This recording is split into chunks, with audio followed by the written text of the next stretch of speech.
see questions from page number 9.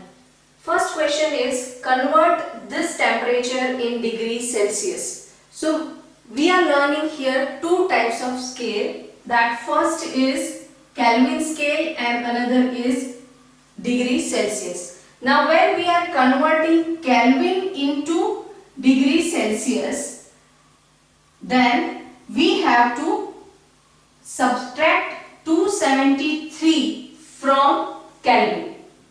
Now when we have degree Celsius temperature and we are converting into Kelvin, at that time we have to add 273.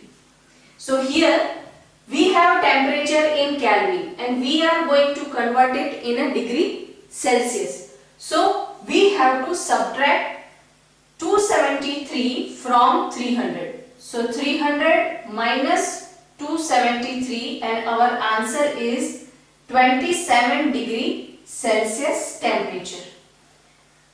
Another temperature is 573 Kelvin. So same way, when we are converting it in a degree Celsius, we have to subtract 273. So answer is 300 degree Celsius.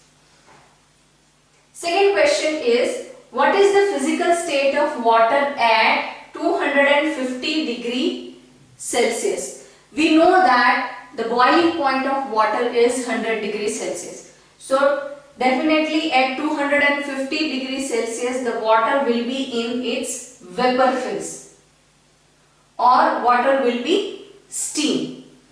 So they will be in its gaseous state, or you can write vapor also. Now at 100 degrees Celsius, that is a boiling point of water. So some of the water has already been converted into steam and some of the water is still boiling. It is in liquid state. So we have to write the answer in a sentence that it is a boiling point of water. So water will be exist in both the states, that liquid as well as vapor or gaseous state.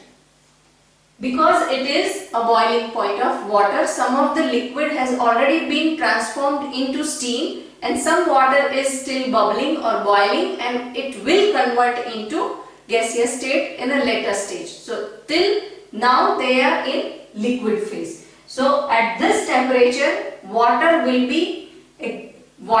exist in both the state, steam as well as in liquid. The next question is, for any substance, why does the temperature remain constant during the change of state? So the answer will be like the temperature will remain constant because the heat energy will used in changing the state of matter.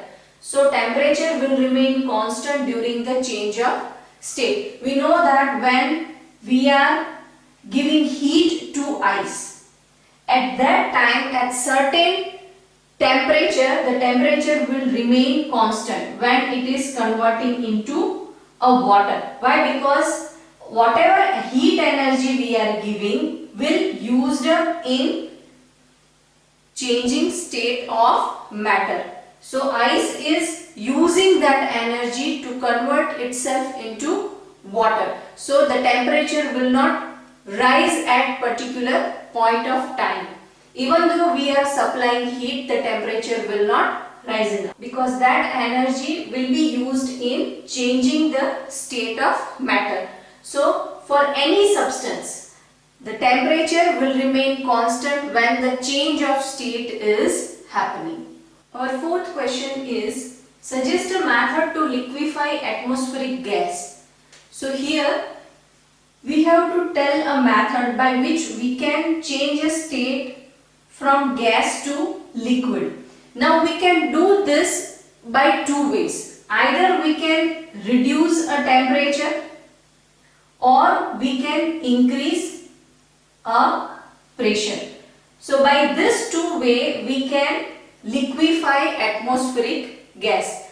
How we can do that? While we are reducing the temperature, we can lowering the gaps or intermolecular spaces between the gaseous particles. So they will convert into liquid state.